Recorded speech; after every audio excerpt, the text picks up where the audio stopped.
Macaristan, Budapeşte'den herkese merhabalar.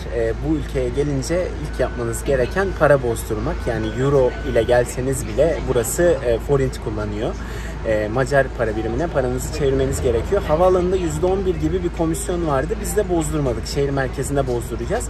Otobüse binmek için gereklidir diye düşünüyorduk. Ama otobüse de banka kartı basabiliyormuşsunuz. Çok rahat bir şekilde otobüse kendi banka kartlarımızla bindik. Şimdi şehir merkezine gidiyoruz. Paramızı da orada bozduracağız. 3 gün boyunca Budapeşte'deyiz. Size buraya elimizden geldiğince anlatmaya çalışacağız.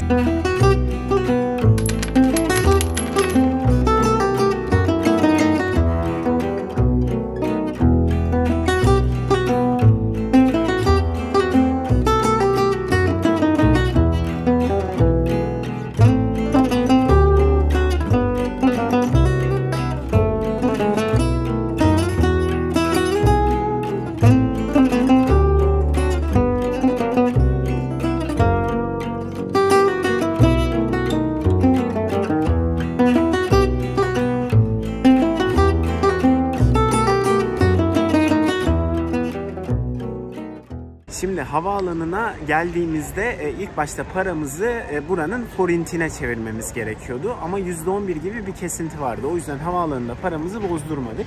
Şu arkamda gördüğünüz exchange ofiste %1 kesintiyle paramızı bozdurabildik. Yani tavsiye niteliğinde olsun. Burada paranızı bozdurabilirsiniz. Çok az bir kesinti yapıyorlar. Burada pişi ünlüymüş. Şimdi pişi yemeye geldik. Ve çok güzel pişi kokuyor. Çok güzel pişi kokuyor. Sabah kahvaltı niyetine, çünkü otel çekilimiz saat 3'te ve şu an saat tam 12. Biraz vakit geçirmemiz lazım. Vallahi nereye gelsek Hollanda mutfağından tabii ki iyi çıkıyor. Bildiğimiz bir lezzet zaten pişi. Bir de üstüne işte ekşi bir krema sürüyorlar. Benimkinde o var. Burçankinde cacık kreması var. Üstüne peynir rendeliyorlar ve üstüne ne istiyorsanız koyuyorlar. Biz tavuklu söyledik. Benimki soğanlı, Burçankinde bir de beyaz peynir var. Domates vesaire, ikisinde de aynı. Bir de çay söyledik. Yani pişi değil, pizza gibi bir şey oldu bu artık ama bakalım. Bence kesin de çok lezzetli çıkacak. Kesin. Çok güzel. Çok güzel.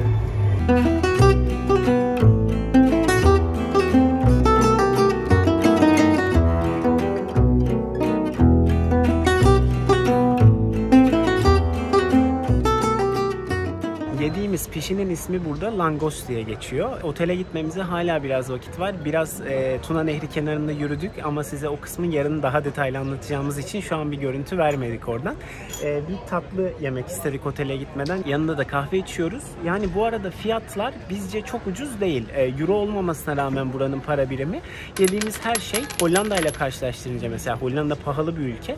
Orayla neredeyse eşdeğer. Mesela şu an içtiğimiz cappuccino'lar 3,5 euro.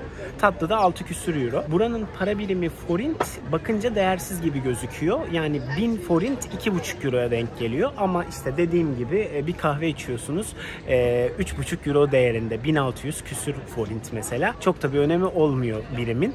Sonuçta verdiğimiz para aynı gibi.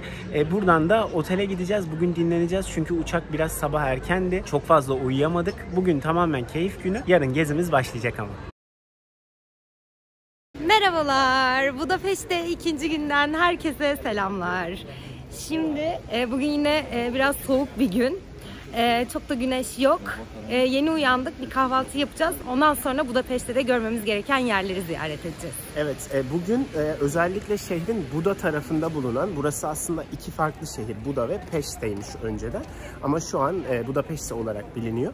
Nehrin karşı kıyısında bulunan 3 tane yeri gezeceğiz. Bunlardan biri Buda Kalesi, diğeri Balıkçı Tabyası, bir diğeri de Gilbert Tepesi. İlk önce kahvaltımızı yapalım, sonra size bu yerleri göstereceğiz.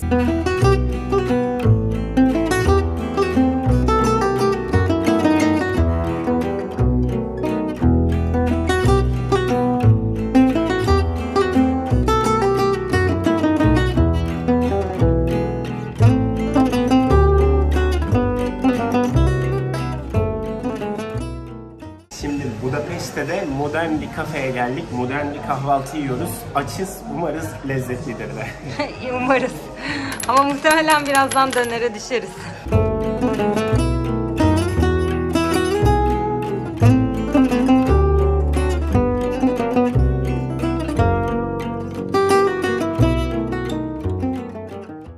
Budapeşte de yaklaşık 2 milyon insan yaşıyor ve bu metropol bölgede de 3,5 milyona yakın insan yaşıyor.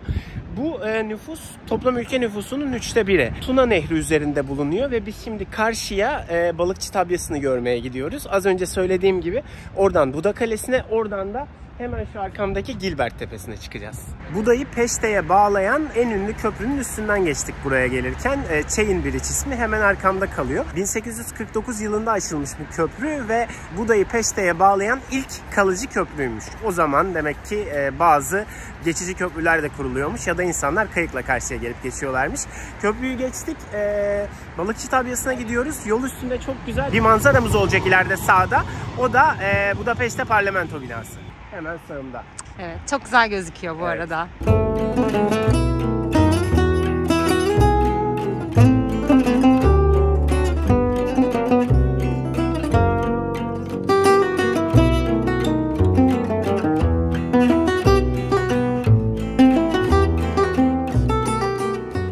Macar Devleti'nin 1000. yılı anısına aslında seyir terası olarak yapılmış. Kale görünümü var ama gerçekten öyle bir amacı hiçbir zaman olmamış. Tamamen 1000. yılın şerefine, dediğim gibi insanlar gelip buradan Tuna'yı izleyebilsin diye yapılmış. Bir kilise de var orada bayağı ünlü. Matthias Kilisesi. Bazı yerlere ücretli giriliyor, bazı yerlere ücretsiz. Biz genelde ücretsiz kısımda kalacağız ama gelin bakalım başka neler var orada. Birazcık da merdiven çıktık. Nefes nefese kaldık. Hamlamışız vallahi. Buraya çıkarken böyle kapalı merdivenlerden çıktık. Dolayısıyla ben direkt bir binanın içine gireceğimizi düşünmüştüm. Merdivenlerden çıkar çıkmaz da kocaman bir meydanın içine geldik. Dolayısıyla böyle o ferahlık hissi, birden büyük bir meydanda kendimizi bulmamız falan çok hoşuma gitti. 7 tane küçük kule var burada. Bu kulelere çıkıp Tuna Nehri'ni ve karşıdaki parlamento binasını seyredebiliyorsunuz. Bir tanesini de açık bırakmışlar. Geri kalan 6'sına ücretli giriliyor. Çok keyifli ve güzel bir manzara var bence. Evet.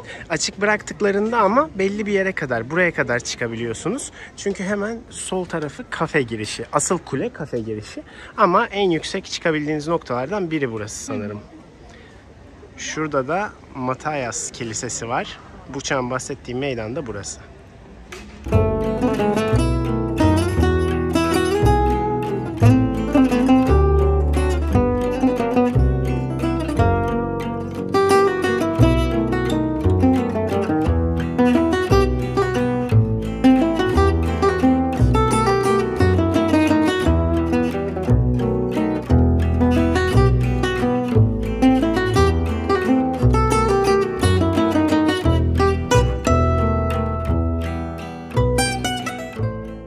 Bakın burası hem kulelere çıkmak için hem de kiliseye girmek için bilet alınan yer.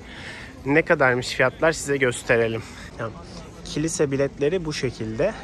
İçeri girmek istiyorsanız yetişkin 2500 forint. Yani bu 5,5 euroya falan denk geliyor.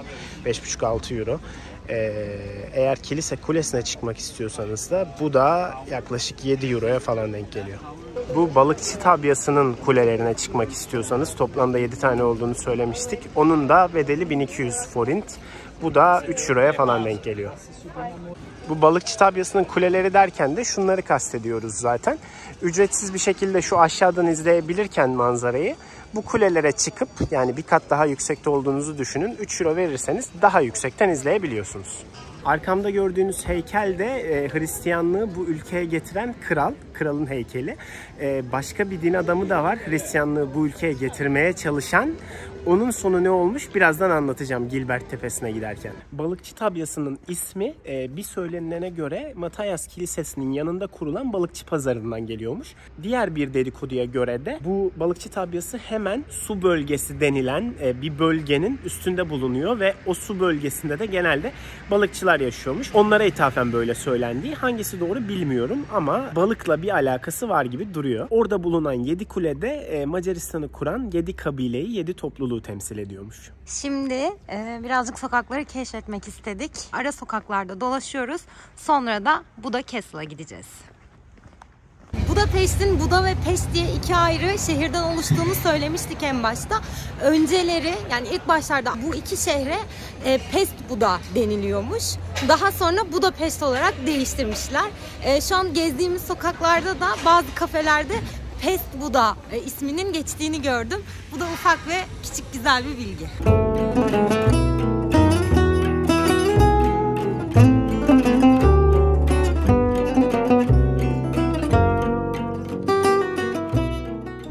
Kalesi'ne geldik. Kale dediğimiz zaman aklımıza hemen böyle yıkık dökük, daha kalevari bir yer canlanıyor ama aslında burası kocaman bir saray. 1200'lü yıllardan beri Macar krallarının yaşadığı bir saraymış burası. Güzel de bir bahçesi var. Bu bahçeden Tuna Nehri'ni, karşıdaki parlamento binasını çok güzel bir şekilde görebiliyorsun. Bahçesine girmek, gezmek yine ücretsiz buranın ama ana binaya ve içinde bulunan müzelere girmek istiyorsanız ücret ödemeniz gerekiyor. Şu an bu binanın, bu sarayın büyük bir kısmı 1750'li yıllardan sonra yapılmış. Hatta 2. Dünya Savaşı'nda zarar da görmüş. Ondan sonra tekrardan bir elden geçirilmiş. Balıkçı tabyası gibi çok güzel bir Tuna Nehri manzarası var buranın. Bugün zaten manzara izleme günü. Buda tarafındaki yüksekte bulunan, tepelerde bulunan 3 farklı yeri ziyaret ediyoruz.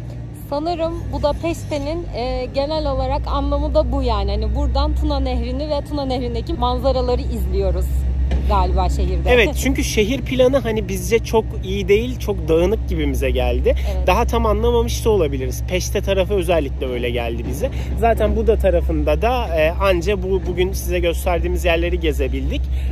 Bu gezdiğimiz yerler dışında birkaç kilise var. Yani orası haricinde, Tuna Nehri kıyısı haricinde başka ne var bilmiyoruz. Anladığımız kadarıyla çok fazla bir şey yok. Böyle eski şehri falan yok galiba ya da hani öyle güzel eski bir merkezi vesaire de yok. Evet, en azından daha bulamadık. Belki yarın keşfederiz ama araştırdığımız kadarıyla şehir böyle gidecek gibi.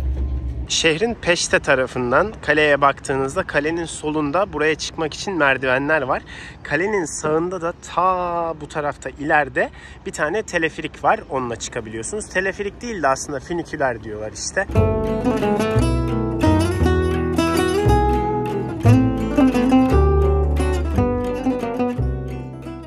Size videonun başından beri Gilbert diye bahsettiğim tepenin aslında Gellert Tepesi olduğunu öğrendim ve yıkıldım. Çünkü bazen böyle yanlış telaffuz edenlerle gittikleri yerleri biraz dalga geçiyoruz. İşte insan kınadığını yaşarmış. Gellert Tepesi aslında Budapeşte'ye yine yukarıdan bakan, sırasıyla işte Balıkçı Tabyası, Buda Kalesi ve Gellert Tepesi olarak konumlanıyor bunlar. Bir yer 235 metre yüksekliğindeymiş ve ismini Hristiyanlığı bu şehre getirmek isteyen Aziz Gellert'ten almış. Aziz Gellert Hristiyanlığı bu şehre getirmek istiyor diye zamanında halk tarafından çıkarılan bir ayaklanmada bu tepeden aşağıya atılarak öldürülmüş. En bilinen hikaye de Aziz Gellert hakkında. Fıçının içerisine koyulmuş kendisi ve o fıçıya çiviler çakılmış. O fıçı bu tepeden aşağıya yuvarlanmış.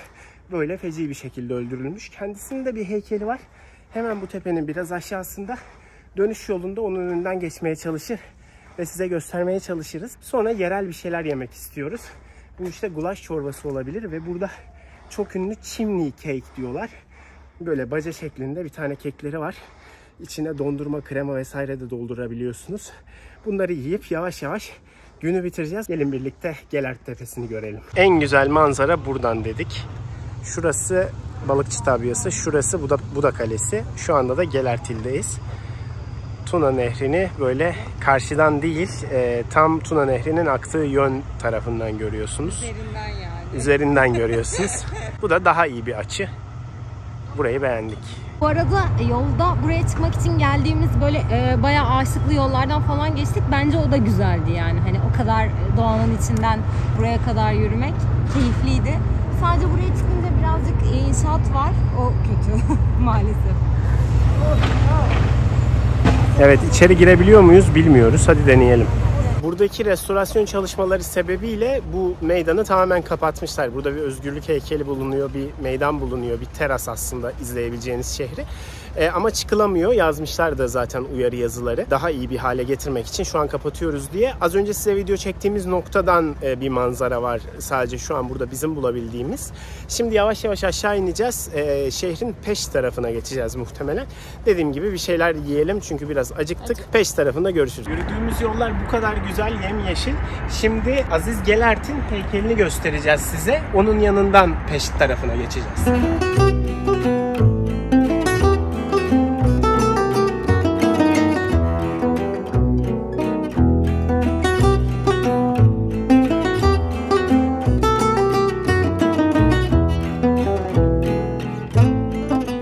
Sen adamı fıçıya koy.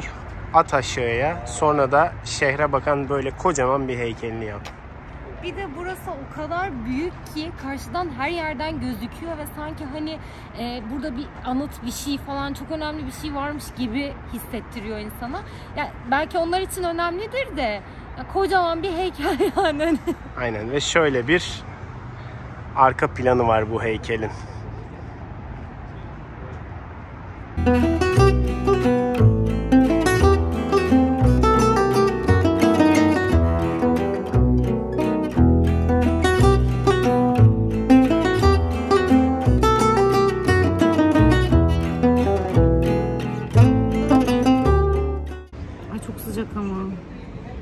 Ekmeğin içinde gulaş çorbası söyledik.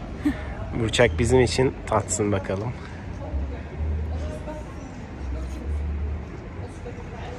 İnşallah güzel dersin. Vallahi. Evet, güzel. Ama çorba değil, bayağı bildiğin yemek bu. Çok güzel. Güzel güzel. Alışık olduğumuz bir tat bizim. Yani dana etiyle zaten patates görüyorum. Havuç görüyorum. Çok güzel duruyor. Senin fikirlerin neler?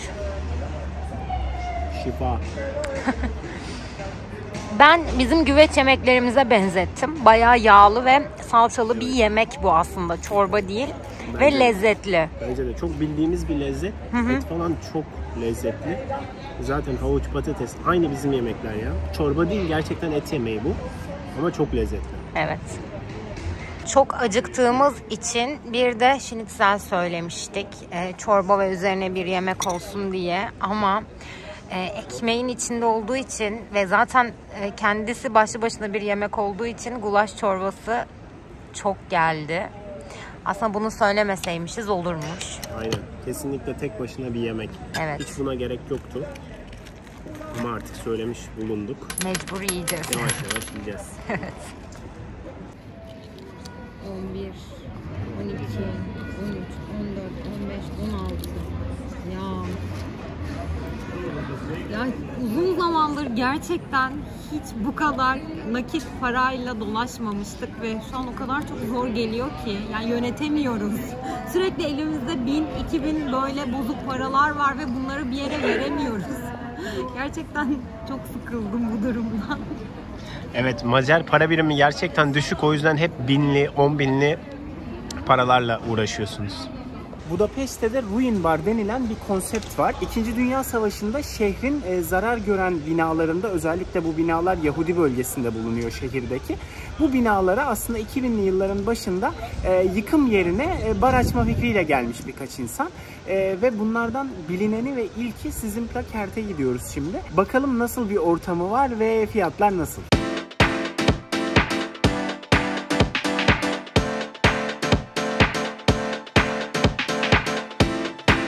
Ruin Bar'da içki alıyorduk. Ben de dedim ki boğazım biraz kötü. Hani sıcak bir şey var mı? Sıcak şarap gibi falan.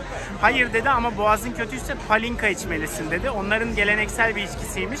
Gördüğüm kadarıyla meyve içkisi yazıyor. Wikipedia'dan baktım ve yani birçok meyveden yapılabiliyor yazıyor. Biraz tekila kokusu aldım. %50-70 arası alkol içerir yazıyor.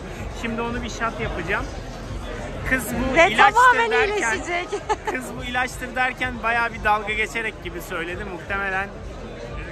Zaten bayağı ilaç gibi gözüküyor. Aynen.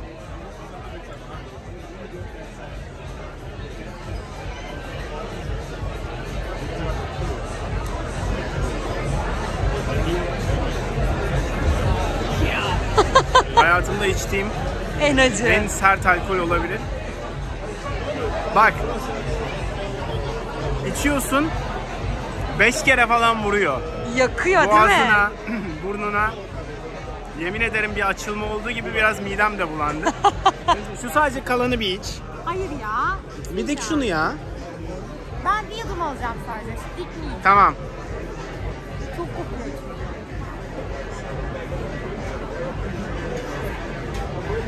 Evet. 5 kere Tekila ama. 5 kere geliyor değil mi hissi? Abi tekila ama yani. Çarpı 5 hakikaten.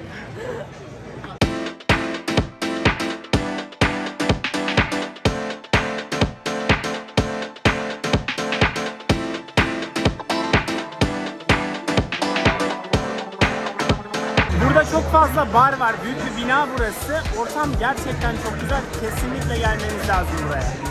Her yer farklı bir konsept. Bakın şimdi ne buldum. Burası aynı labirent gibi. Hangi odaya girerseniz girin farklı bir ambiyans var aslında.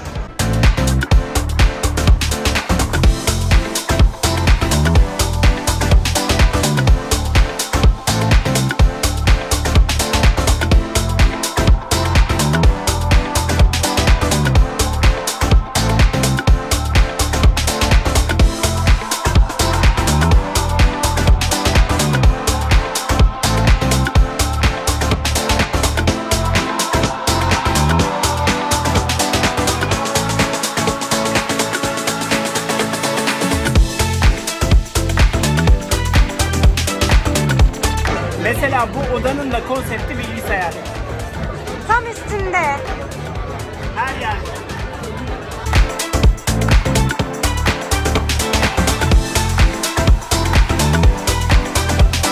Burada bir vesikalık gibi bir şey gördük. Burçak'ın da küçüklük bir vesikalık fotoğrafını buraya yapıştırdık. Eğer olur da bu sizin plakerte bu bilgisayar odasına gelirseniz bu fotoğrafla bize fotoğraf atın, bekliyoruz.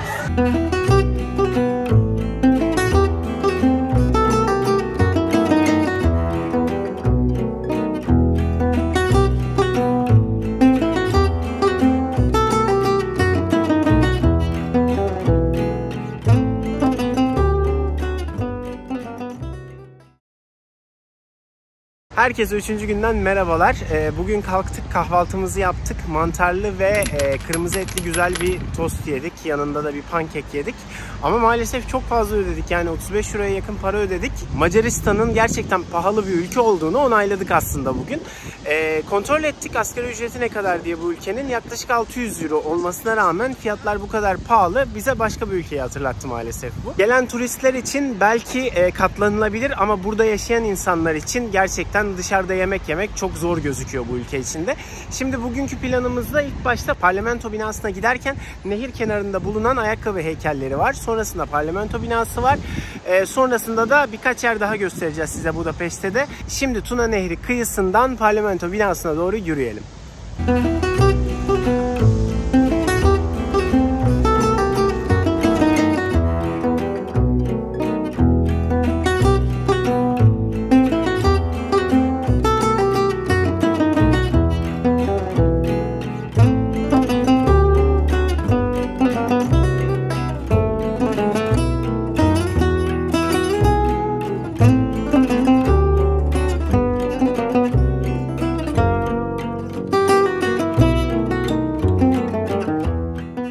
Anıt 2. Dünya Savaşı'nda burada vurulan ve Tuna Nehri'ne atılan Yahudiler anısına yapılmış. Türk bir yönetmen ve Macar bir heykeltıraş yapmış bu anıtı buraya.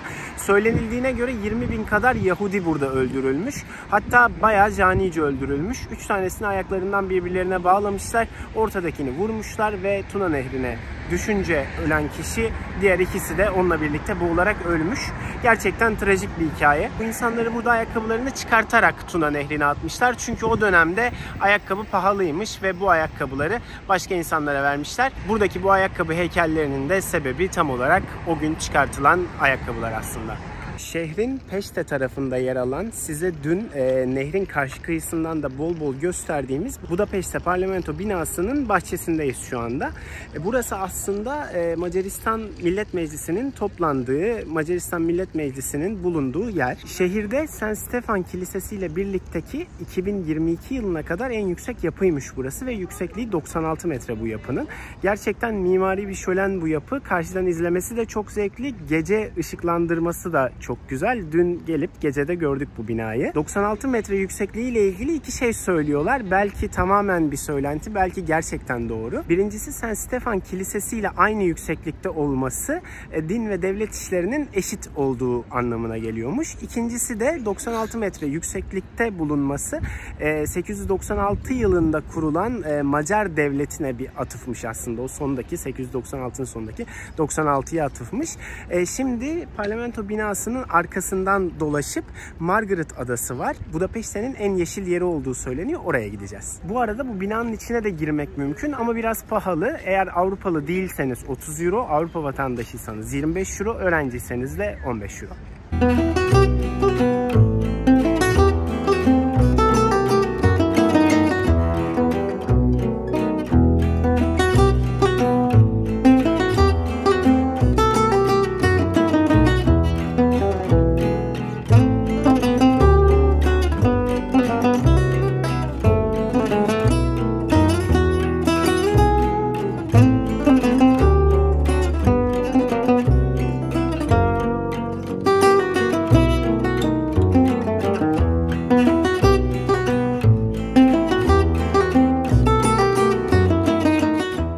burası kocaman bir park aslında. İnsanlar buraya spor yapmaya, oturmaya, dinlenmeye geliyor daha çok. Şimdi biz buradan termal bir hamama gidiyoruz. Şimdi o Şezni denilen termal hamama gidiyoruz. Birçok toplu taşımaya bindik. Anladığımız kadarıyla bir bilet kontrolü vesaire yok burada. Kimse bilet almıyor vesaire. Şimdi dedim ya, muhtemelen kontrol olur, ceza yeriz. Yastısı evet ya. Hadi bakalım.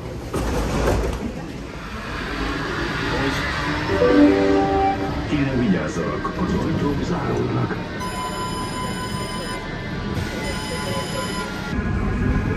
A Bajza utca következik.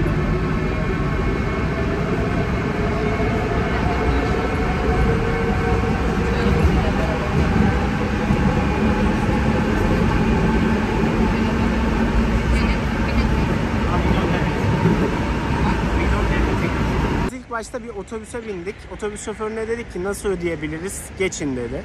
Ondan sonra bir metroya bindik. Yok, bir tramvaya bindik. Orada da bilet alacak bir yer göremedik. Bindik. Bir durak sonra indik. Metroda da makine gördük ama bu sefer de biz almadık. Ya o an bir iki tane arka arkaya bindik falan ve bir şey olmadı ve hani herkes böyle çok rahat davrandı diye biz de bir an rahat davrandık galiba. Evet. Ve 50 euro. 25-50 euro maalesef. Siz olun, Budapeşte de biletinizi alın. Ya da yürüyün arkadaşlar.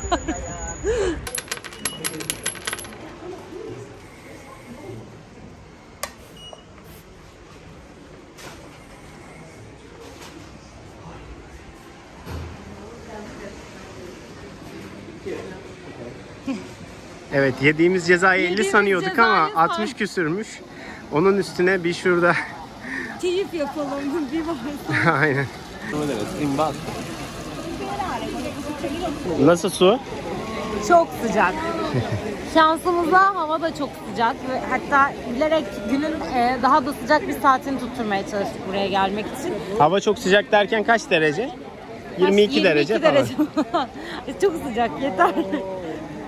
O yüzden daha da sıcak geliyor şu anda havuz. Mesela belki biraz daha soğuk bir havada bunaltmazdı ama şu an sanki birazcık bunaltıyor ve terletiyormuş gibi hissediyorum. Ama güzel tabii ki de sıcak bir suyun içinde olmak. Aynen, tam kestiremedik. Şu an ya havuz 28 derece ya 38 derece. Bir yerde dijital gösterge var, 28'i yazıyor. Bir yerde de normal bir şey asmışlar demire, yazı. Orada da 38 yazıyor ama galiba şu an 28 derece. Evet, aynen. 28. Arkada olimpik bir havuz var, oraya gidelim şimdi. Hadi bakalım, gezelim. Burçak, burası 28 olabilir mi? Acaba o gösterge buranın göstergesi mi? Bence olabilir. Bence bu olimpik havuz 28 derece. Şurada gösteren. 28 yazıyor. Tam o başka bir havuz, bir de altındakine bilmiyorum ama bizim orada 38 yazıyordu. Bence bu buranın sıcaklığı. Çünkü burası soğuk. Soğuk. Şu taraftakine gidelim. Diğer tarafta da aynı termal var herhalde. Aynen, burası kapalı. Tek termal ortadaki olimpik havuzun arkasındaki.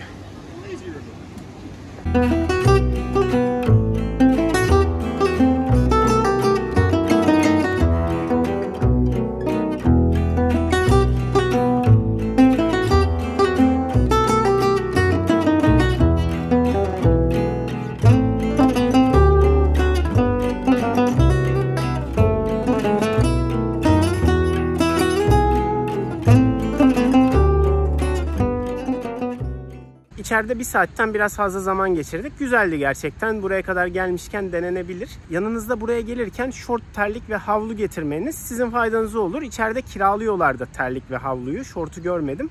Ama boş boşuna para vermemiş olursunuz. Şimdi yemek yemeye gidiyoruz. Bakın, size rastgele oturduğumuz bir kafede fiyatları gösteriyorum. Şu ekmek arası tavuk, yani dürüm arası tavuk 14,5 euro. Şinitzel 14,5 euro. Şurada bir tane işte etli bir yemek var, 14.30, 14.30, 14.30. Neyse işte, yani inanılmaz pahalı ya. Bir de servis ücreti koyuyorlar bunun üstüne. Bu da ayrı bir ayıp. %15 servis ücreti var. Her yerde neredeyse karşılaştık bununla. Budapeşte de birçok termal hamam var. Biz onların en bilinenine Şenyi'ye gittik. Onun tam önünde bir meydan bulunuyor. Hösek Tere buranın ismi. Yani Kahramanlar Meydanı. Hemen meydanın ortasında burayı kuran, yani Macaristan'ı kuran o 7 kabilenin şeflerinin heykelleri var. Meydanın geri kalanında da Macaristan için önemli insanların heykelleri bulunuyor. Bu heykellerin hemen ön tarafında da Andressi Caddesi denilen Macaristan'da ünlü bir cadde var. Bu caddeyi Şanzelize'ye benzetiyorlar Paris'teki.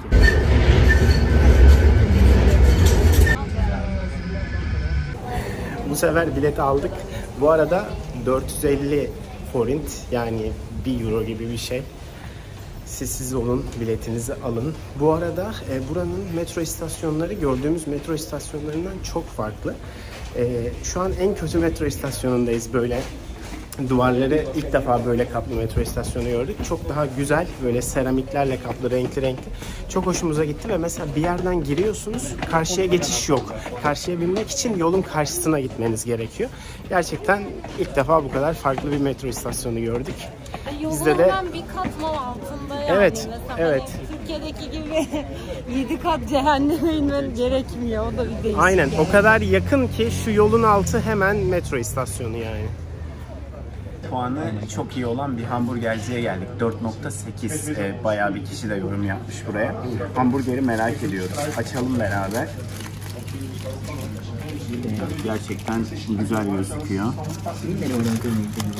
Yani 2 hamburger, bir patates, yaklaşık 14 euro civarı bir şey ödedik. Bakalım. Patatesler de böyle güzel gözüküyor.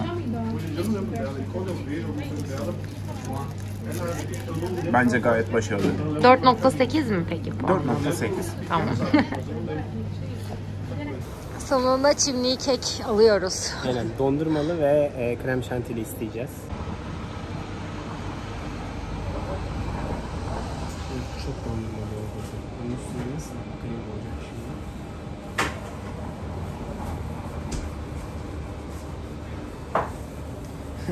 şimdi? It will be too much, huh? Yeah, that's okay, that's okay. We cannot eat it. Bunun kek olması gerekiyordu. Bayağı doyarsınız bununla. Buraya geldiğimiz ilk günden beri bunu almak istiyorduk ama hani ben belki böyle boyuttur diye düşündüğüm için her yere soruyordum. Hani daha küçüğü var mı, daha küçüğü var mı diye. Ve hep yok cevabıyla karşılaşıyorduk. Ve en sonunda bunun tek boy olduğunu kabullendim ve bugün bu şekilde aldık ama gerçekten çok büyük. Zaten hani en başta da gördüğünüz üzerinde kocaman dondurmayla whipped cream vardı.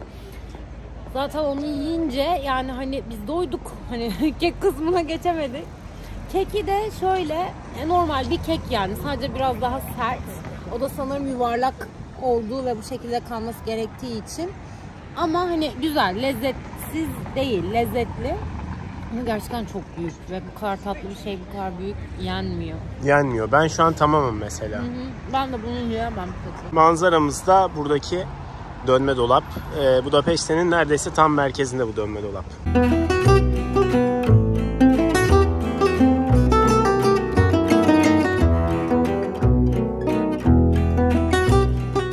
Parlamento binasının önünde bahsetmiş olduğumuz kiliseye sonunda gelebildik. Akşam ışıklandırması gerçekten harika ve burada çok güzel bir meydan var. Burası Parlamento binası ile birlikte şehrin en yüksek yapılarından biriymiş 2022 yılına kadar. İsmi San Stefan Kilisesi ve Budapeşte'nin neredeyse tam merkezinde yer alıyor. Bu arada bu devasa kiliseye girmek ücretli. Sadece kilisenin içine girmek istiyorsanız 5 euro, kubbeye tırmanmak istiyorsanız 8 euro, kubbe ile kilisenin içine beraber girmek isterseniz de 11 euro gibi bir ücreti var. 3 günlük Budapeşte gezimizin sonuna geldik. Umarım çektiğimiz video sizin için yararlı olur ve umarım beğenirsiniz. Bizi izlediğiniz için teşekkür ederiz. Bir sonraki videoda görüşmek üzere. Hoşça kalın.